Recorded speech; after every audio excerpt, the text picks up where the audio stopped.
headlines: Federal government cancels Independence Day parade. Borno Senator Ali Ndume tells Tinubu to act like dictator to end the Dangote-Pengassan dispute. Sudan preservationists struggle to restore country's shattered cultural treasures. And Putin says Russia is prevailing in righteous battle in Ukraine. Details shortly. Every second, every minute, every day, news is breaking. Events occur and there are new developments. At Signature TV, we follow these stories objectively, bringing all sides without bias, explaining the complex issues, breaking down the numbers, and investigating the issues behind the news. Anywhere and everywhere, near or far, wherever the news is, we will be there. Signature TV. News in your pocket.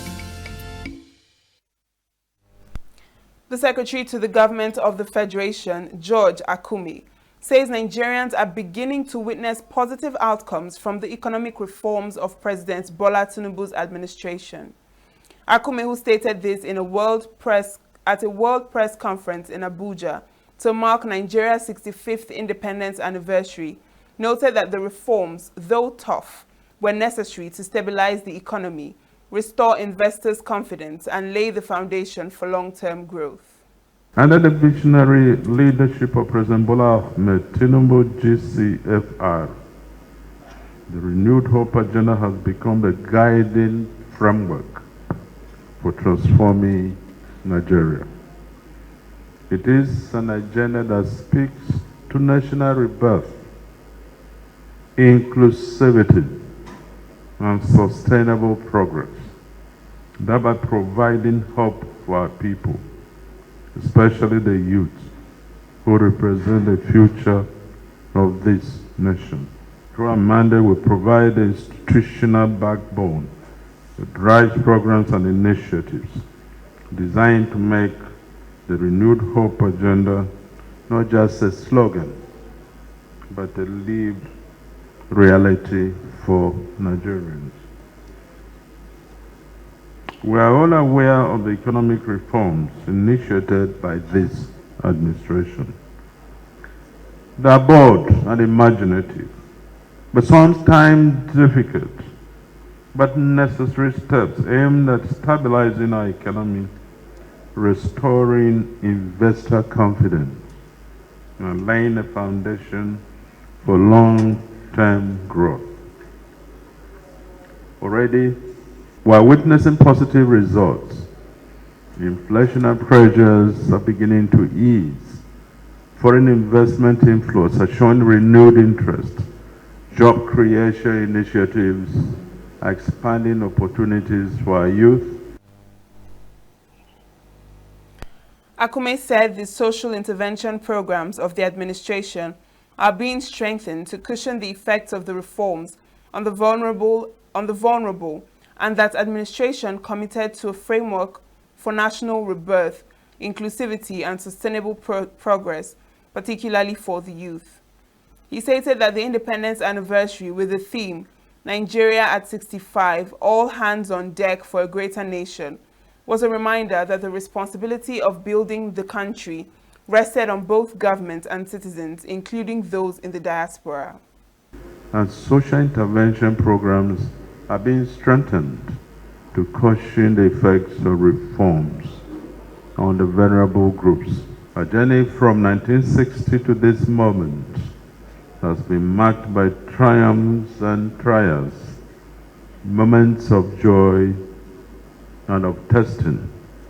But through it all, the Nigerian spirit has remained high and unbroken.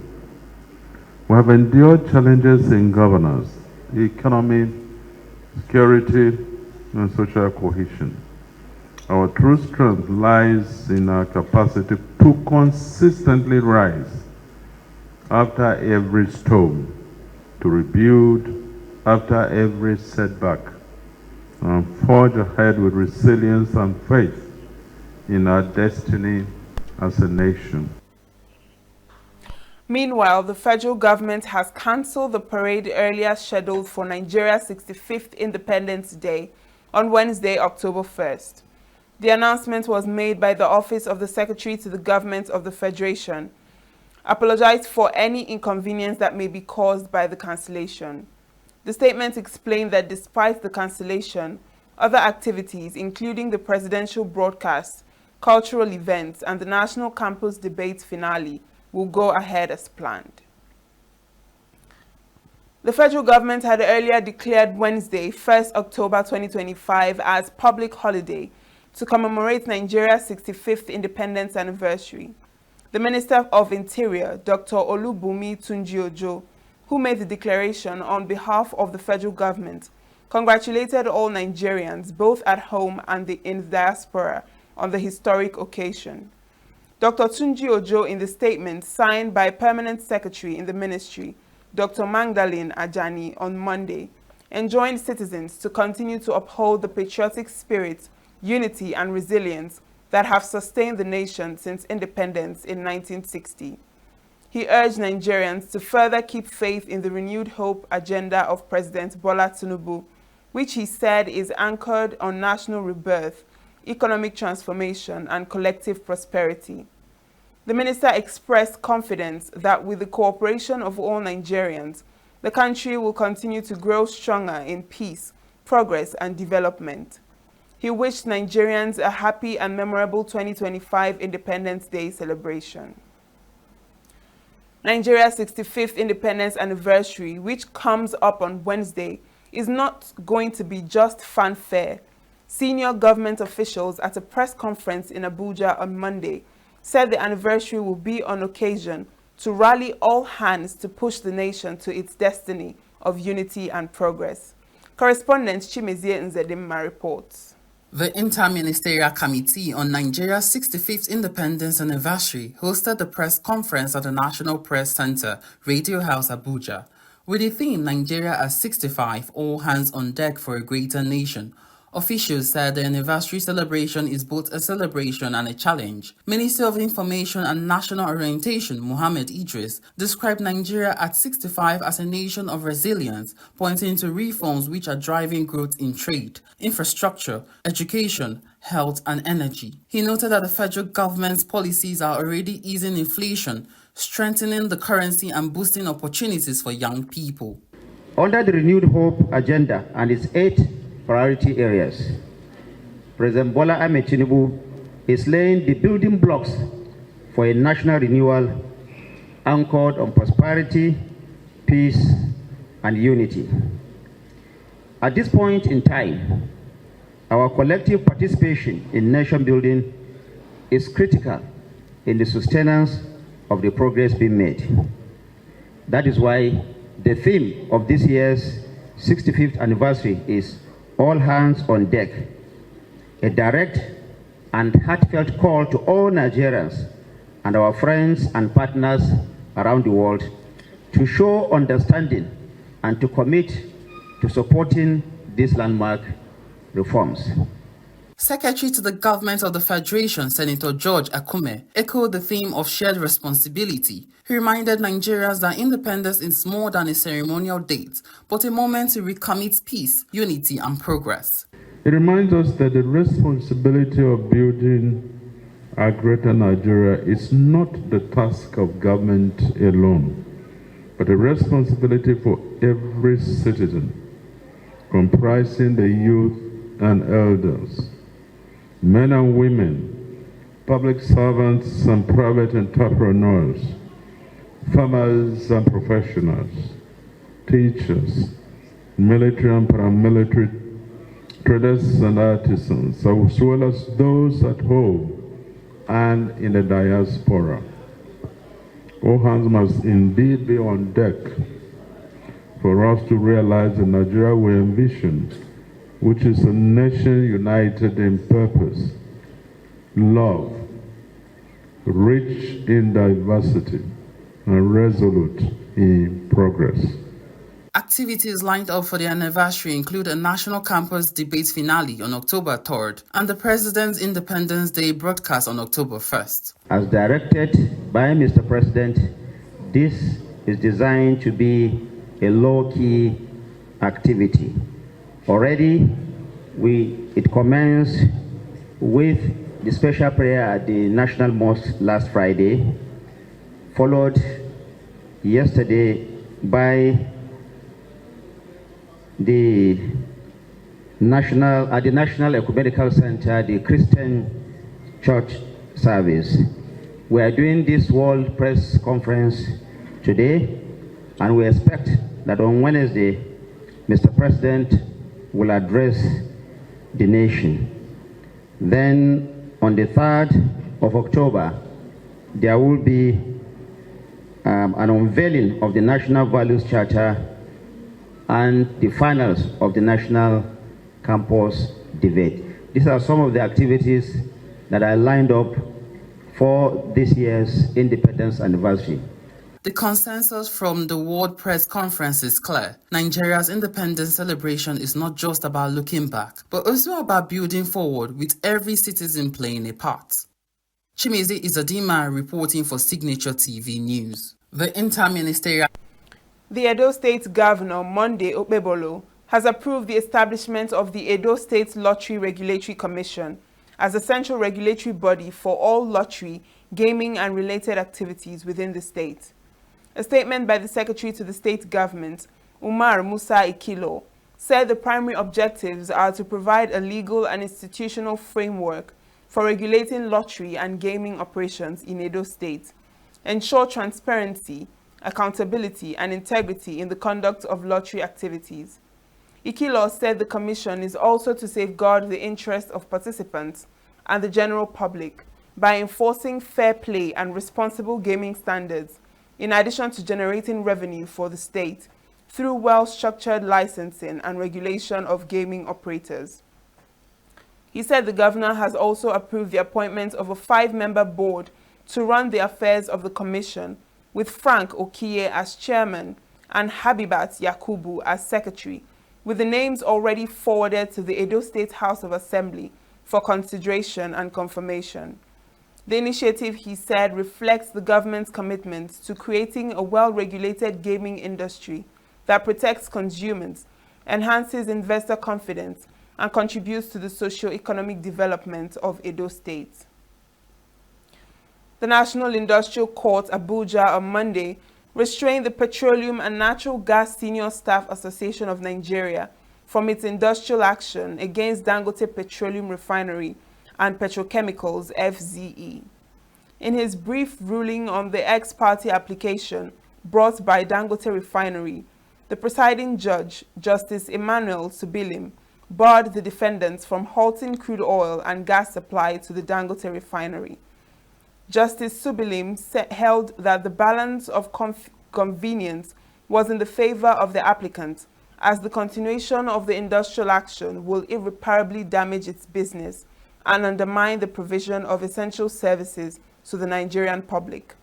He said it was in the interest of justice to restrain the respondents in order to preserve industrial peace and safeguard the continuous provision of essential services, pending the hearing and determination of the substantive suit. The judge accordingly granted the restraining order and directed that same be served on the defendants forthwith, together with the motion on notice. Listed as defendants in the suit are the Nigerian National Petroleum Company Limited, the Nigerian Midstream and Downstream Petroleum Regulatory Authority, and the Nigerian Upstream Petroleum Regulatory Commission. The Nigeria Labour Congress, NLC, has placed its unions and members on red alert over the rift between the Dangote Refinery and the Petroleum Natural Gas Workers Association of Nigeria, PENGASAN. In a statement, NLC President Joe Ajero accused the refinery of violating Nigeria's labor laws, the Constitution, and International Labour Organization conventions by dismissing workers for joining the association. He described the face-off between PENGASAN and the refinery as a symptom of a deeper sickness, a capitalist pathology of union busting, worker enslavement, and gross impunity that defines the group's industrial relations strategy.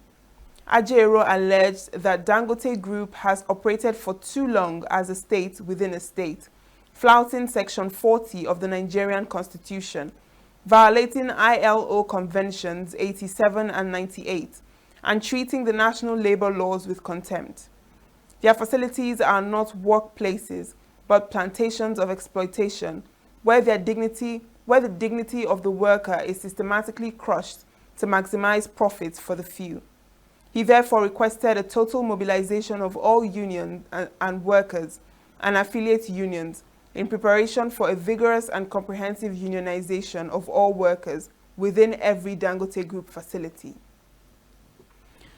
Nigerians are paying more for petrol as the strike by the Petroleum and Natural Gas Senior Staff Association of Nigeria over the ongoing dispute with the Dangote refinery enters its second day.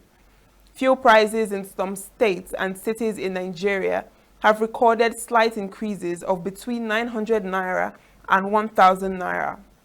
The strike, triggered by the alleged mass sacking of Pengasan members by Dangote refinery, continues as the company refuses to reinstate the affected workers. A closed-door meeting on Monday involving the federal government, Dangote refinery and Pengasan ended in a deadlock. A civil society organization, Save the Republic, has criticized the Dangote refinery over the alleged dismissal of more than 800 Nigerian workers and engineers who allegedly tried to form a trade union. In a statement signed by its convener, Deji Adeyanju, the group described the development as a serious violation of labor rights and Nigeria's regulatory framework. It said the Nigerian Constitution and Trade Unions Act clearly recognize workers' rights to freely associate, and that attempts to deny such rights contradicts the law. Adeyanju also pointed out that the Dangote Group has received several government licenses and interventions, making it even more important for the company to be transparent and fair in its employment practices. He further noted that competition and consumer protection laws discourage monopolistic practices that could undermine workers' rights. The group called on the government to investigate the mass sack and clarify allegations that some of the jobs formerly held by Nigerians were being handed to foreigners. Borno South Senator Ali Ndume has called on President Bola Tinubu to sign an executive order towards resolving the crisis between Dangote Refinery and the Petroleum and Natural Gas Senior Staff Association of Nigeria, Pengasan. Speaking in an interview, Ndume said he would not mind if Tinubu acts like a dictator in ensuring that the crisis is resolved. The senator insists that the president must take firm action to resolve the issue as soon as possible.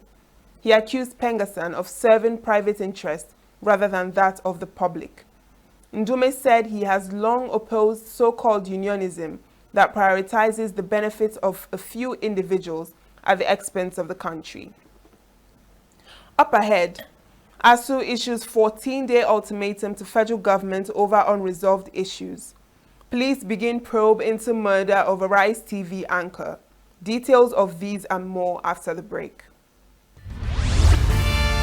We are local. International communities observe Why the main market is in chaos. People are... We are national. Those in support of this motion as amended, say aye. Aye. We have taken the vote by default. We are international. Israeli airstrikes. Donald Trump left us the worst unemployment.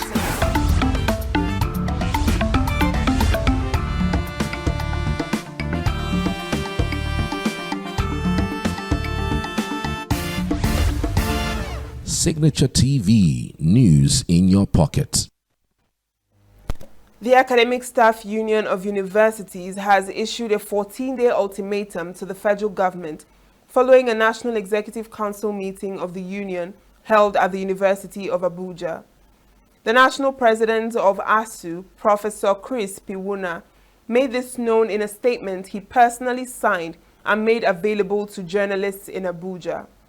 The NEC, which decried the neglect of the university system and the government's consistent refusal to heed to its demands, stated that if at the end of the 14-day ultimatum, the federal government fails to address the issues, the union may have no option but to first embark on a 2-week warning strike and thereafter a total and indefinite strike. The federal government, through the Federal Ministry of Education, had set up a committee headed by the Permanent Secretary of the Ministry, Abel Eniton, to look into a proposal for ASU in a bid to ensure stability across universities. The committee is yet to make any decision known to the public. The major sticking points include the renegotiation of the 2009 agreement, adequate revitalization funds for universities, settlement of outstanding salary arrears, and sustainable funding mechanisms. The federal government on Monday launched a new communication strategy 2025 to 2027 for the education sector, aimed at strengthening transparency, accountability, and public trust in ongoing reforms in the sector. Speaking at the official launch in Abuja, the Minister of Education, Dr. Tunji Alausa, described communication as a central pillar of reform and national development, stressing that education is not only about classrooms and textbooks, but about shaping the destiny of children and the prosperity of the nation. Alausa noted that the present administration has approved the highest budgetary allocation to education in Nigeria's history, leading to upgrades in infrastructure, teacher training, and the launch of the Nigeria Education Sector Renewal Initiative. The minister said that the new strategy is not just a document to be shelved, but a blueprint for telling Nigeria's education story with clarity, credibility, and consistency. He also announced reforms in curriculum and quality assurance, including the reintroduction of Nigerian history, the launch of citizenship and heritage studies, and a new anti-bullying policy and forthcoming guidelines against drug abuse in schools. The minister urged the media, civil society, development partners, parents, and teachers to support the initiative, insisting that reforms can only succeed with public understanding, trust, and active participation. Hundreds of predominantly Igbo traders under the Trade Fair Stakeholders Association have protested against the demolition of their shops at the Lagos International Trade Fair complex. The angry traders, who came out in their numbers, described the action as malicious and illegal, accusing the Lagos state government of bypassing due process. The traders argue that the complex is a federal property governed by the Lagos International Trade Fair Complex Management Board and criticized state officials for acting beyond their power. The association's chairman, Eric Ilechuhu, claimed that no prior notice was given and that the structures had valid federal approvals. He called on President Bola Tinubu and the Minister of Trade to intervene, emphasizing their commitment to peace. Executive Director of the complex's management board, Vera Safiya Ndanusa, reaffirmed the federal status of the complex and sympathized with the traders.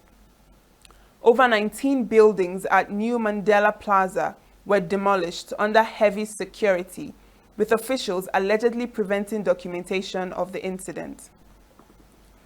The Nigerian Railway Corporation has announced that online ticket sales for the Abuja-Kaduna train service have resumed ahead of resumption of operations on October 1st.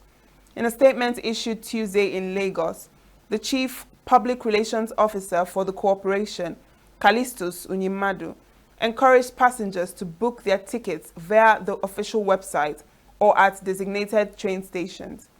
He noted that journey times have been improved following a review of the temporary speed restriction aimed at boosting operational efficiency. Unyimadu thanked passengers for their patience during the service suspension and reaffirmed NRC's commitment to safety, comfort, and customer satisfaction. Train operations were temporarily halted after an August 26th derailment involving an Abuja-Kaduna passenger train. The Abia State Civil Service Commission has assured residents that the ongoing healthcare workers' recruitment process is free, fair, and merit-based, dismissing allegations that recruitment slots were being sold. In a statement signed by the chairman, Enoeze, The Commission described the claims as baseless and unfounded, emphasizing that its recruitment procedures adhere to global human resource standards. The Commission added that the recruitment process has received praise from candidates and stakeholders for its integrity and transparency. It also confirmed that final results and candidates' documentation status will be publicly published on the official recruitment portal. Eze urged stakeholders to remain confident in the fairness of the exercise and encouraged anyone with verifiable information about attempts to compromise the process to report it immediately via the Commission's reporting portal. The Police Service Commission on Monday subjected 30 senior police officers to a compulsory promotion examination in Abuja, warning that those who fail the test 3 times will be retired. Chairman of the Commission, retired Deputy Inspector General of Police, Hashimu Argungu, in a statement, said the exam was now a permanent feature in police career progression. Argungu noted that the Commission was tightening procedures to avoid errors in promotions. The exercise, held at the Commission's headquarters in Abuja, involved 1 Assistant Inspector General of Police, 2 Commissioners of Police, 11 Deputy Commissioners, and 16 Assistant Commissioners. Other commissioners of the PSC, including retired Supreme Court Justice Paul Adamu Galumje and retired DIG Taiwo Lakanu, were present during the examination. Nigerian security forces on Tuesday engaged armed bandits and terrorists in Okuran, Okoloke, and Isanluisa, Yagba West local government area of Kogi State. The operation recorded casualties on both sides, with several terrorists neutralized. The security forces advised surrounding communities to watch out for strange movements, unfamiliar faces, and suspicious activities, prioritize safety, and share verifiable information. The Nigerian Army Headquarters redeployed the General Officer commanding GOC 2 Division Ibadan to Kwara State following the deadly attack on Obayo community in Okode town of Ifelodu local government area on Sunday. At least 12 people were massacred by bandits in the bloody attack on the community, including the Baale, while an unspecified number of residents were abducted. The Federal Capital Territory Police Command has confirmed the tragic death of Arise News anchor, Ms. Somtochukwu Maduagu, who was killed during an armed robbery at her Kantape home in Abuja on Monday. FCT Commissioner of Police, Ajao Adewale, condemned the incident as a cruel and senseless act, offering condolences to her family, colleagues, and the media community. In a statement on Tuesday, Police PRO Josephine Ade said the police commissioner has ordered a discreet and thorough investigation with intelligence and operational teams deployed to hunt down the perpetrators. He also urged residents to support the investigation with useful information and remain vigilant against suspicious activity.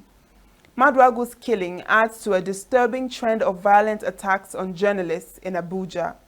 In June 2024, Liberty Radio staffer Azubuko Wakama was fatally attacked at Panteka Market in Mpape. 3 suspects were later arrested, while in 2019, a journalist, Chris Edoga of Radio Nigeria, and an unnamed AIT reporter were also killed in separate robbery incidents.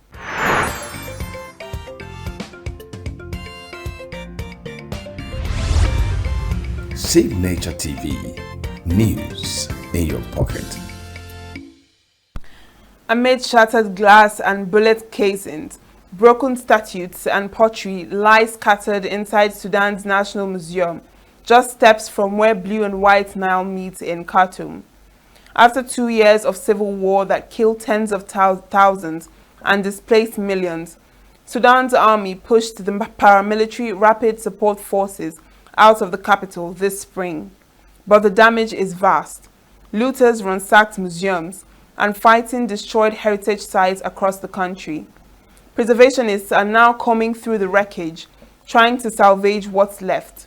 Around 4,000 antiquities are missing, says Ikhlas Abdulatif, head of Sudan's National Corporation of Antiquities and Museums. In Darfur alone, about 700 artifacts vanished. In El Geneir, the local museum was shelled, its curator killed.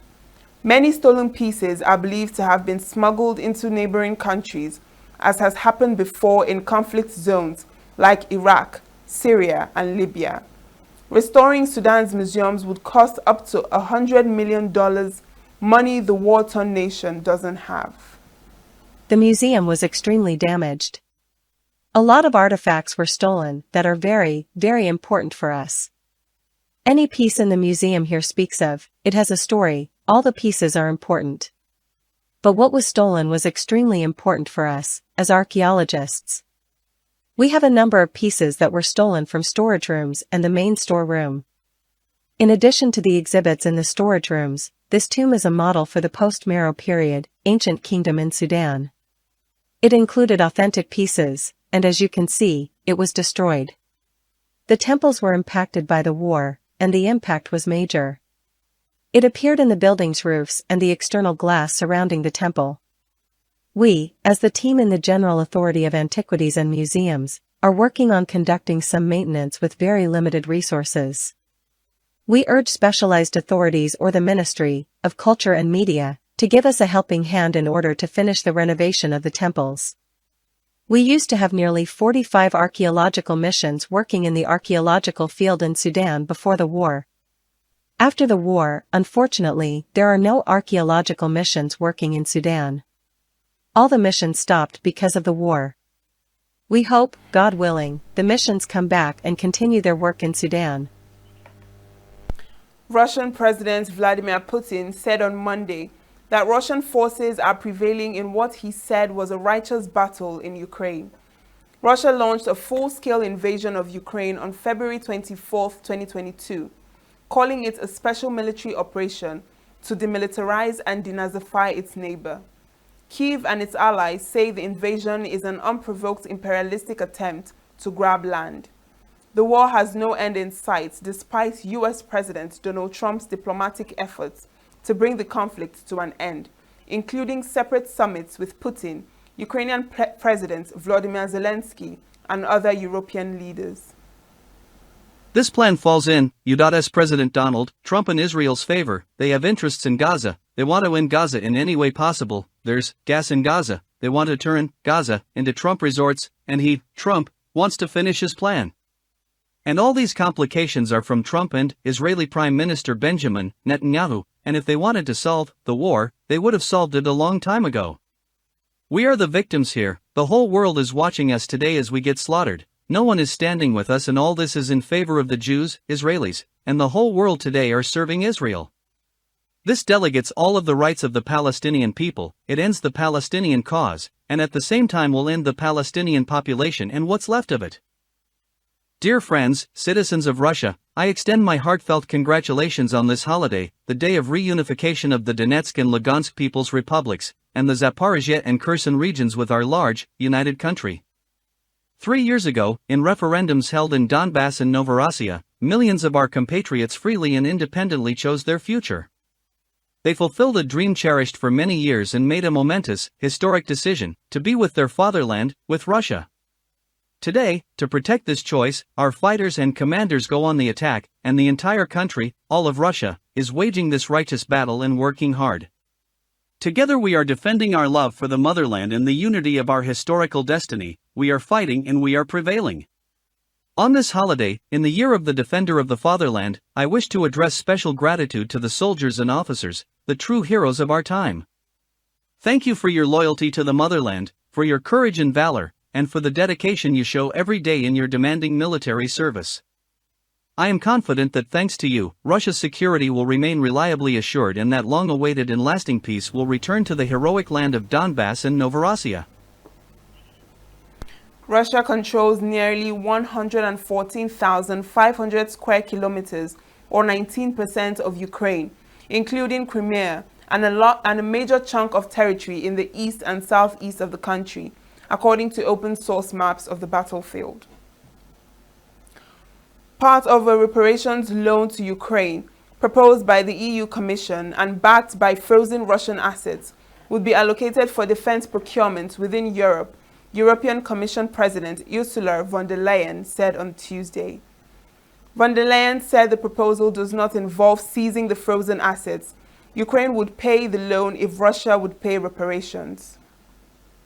Second, we need to provide military assistance to Ukraine. If we continue to believe that Ukraine is our first line of defense, we have to step up the military assistance to Ukraine.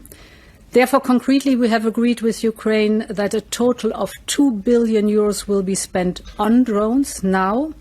This allows Ukraine to scale up and to use its full capacity, and of course it will also allow the European Union to benefit from this technology.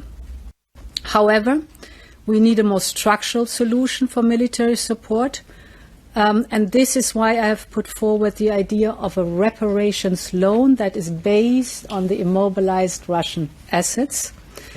The loan would not be dispersed in one go, but in tranches and with conditions attached.